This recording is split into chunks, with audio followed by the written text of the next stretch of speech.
L'ancien avocat, François Xavier, une situation tendue sur place depuis une demi-heure avec quelques échauffourées. Et des gaz lacrymogènes, des tirs de gaz lacrymogènes qui ont atteint l'enceinte même de ce cimetière. Réprobation presque unanime de la foule, des dizaines de milliers de personnes qui ont crié leur désaccord avec ces méthodes, entre guillemets, alors que le dispositif de sécurité, le dispositif de force de l'ordre est très important tout autour d'ici, avec l'armée, mais aussi la police et même un hélicoptère qui quadrille le ciel à l'instant où je vous parle.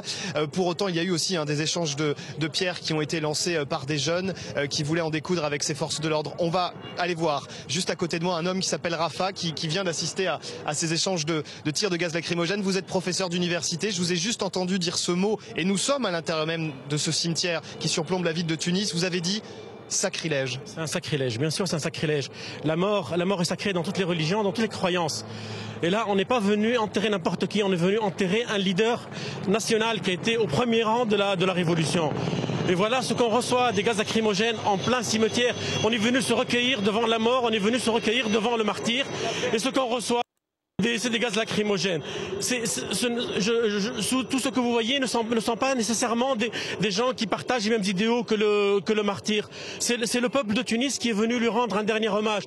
Est-ce que c'est ce qu'on mérite lorsqu'on est venu uniquement pour assister à un rituel qui est un rituel sacré pour tout le monde? Voilà, j'ai rien à dire. Merci Rafa, et on rappellera d'ailleurs que l'opposition qui parle d'une même voix, main dans la main, cette opposition avait appelé à ce que cette journée soit calme, pacifiste. La veuve d'ailleurs de Chokri Belaïd nous l'avait dit tout à l'heure au micro, je ne veux pas de débordement, elle qui évoquait le début d'une deuxième révolution aujourd'hui.